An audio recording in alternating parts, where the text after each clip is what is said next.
Hi friends, இன்றைக்கி சூப்பரான kitchen tips தான் பார்க்க போகிறோம். எதை பற்றி டிப்ஸ்னால், நம்ம கேசரிலாம் பண்ணோம்னாக்கியா கல்யாணம் விட்டு கேசரி பண்ணுவோம் பாருங்கள். கேசரி பண்ணும்போது கொஞ்சமாக குங்குமப்பூ போட்டு பண்ணணுங்க. குங்குமப்பூ போட்டு பண்ணிங்கன்னா டேஸ்ட் அட்டகாசமாக இருக்கும். மாஸ்டர் சொன்ன டிப்ஸில் தான் இன்றைக்கி கேசரி பண்ணியிருக்கேன். வீடியோ சேனலில் வரும் பாருங்கள்.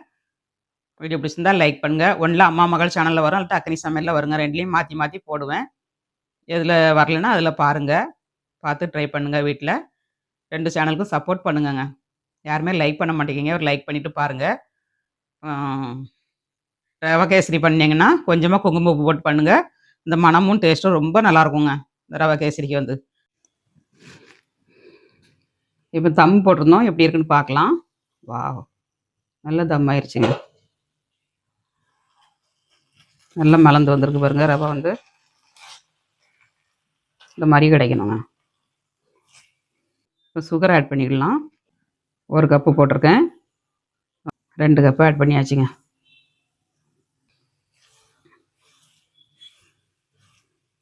அப்படியே மெல்ட் ஆகி வரும் சுகர் வந்து, பயந்துடாதீங்க, இளகிருங்க. இந்த சுகர் வந்து அப்படியே இலக்கம் கொடுத்து தண்ணி மாதிரி ஆயிரும். அப்புறமா நம்ம கிண்ட கிண்ட கரெக்டாகிட்டு பக்குவம் கிடச்சிருங்க. இப்போ குங்குமப்பூ வந்து நம்ம ஆட் பண்ணிடலாம். குங்குமப்பூ வந்து நல்லா கரைஞ்சிருச்சு. நல்ல கலரும் கிடைக்கும், டேஸ்ட்டும் கிடைக்குங்க உங்களுக்கு போட்டிங்கன்னா.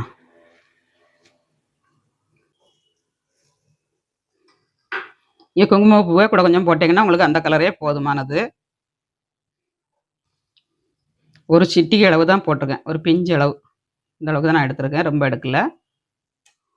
ஆப்ஷன் தான் போட்டுக்கோங்க, அல்லாட்டா ஸ்கிப் பண்ணிடுவேங்க. வெறும் தனி ஏலக்காய் பொடி தான் ஒரு 1/2 ஸ்பூன் போட்டிருக்கேன். அப்புறம் கல்யாண வீட்டில் வந்து நமக்கு லூட்டி பூட்டி போடுவாங்க, நல்லாயிருக்கும் சாப்பிட்றதுக்கு. கொஞ்சமாக லூட்டி பூட்டி போட்டிருக்கேன். இதுவும் ஆப்ஷன் தான், தேவைன்னா ஆட் பண்ணிக்கோங்க, நல்லாயிருக்குங்க. நெய் பாதி நெய்யை ஆட் பண்ணிக்கலாம். லாஸ்ட்டில் பாதி நெய்யை ஊற்றலாங்க. ரவை வந்து இந்த மாதிரி குருணை மாதிரி தெரியணுங்க. தெரிஞ்சால் தான் நமக்கு பர்ஃபெக்டாக கிடச்சிருக்குன்னு அர்த்தம். முந்திரி பருப்பும் உலர் திராட்சையும் வறுத்து வச்சுருக்கோம், அதை போட்டுக்கலாம்.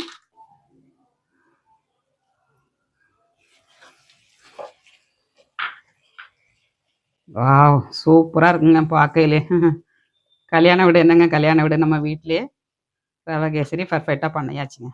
பாருங்கள், ஓரத்துலலாம் நெய் திரண்டு நிற்கி பாருங்கள், இந்த மாதிரி நிற்கணுங்க.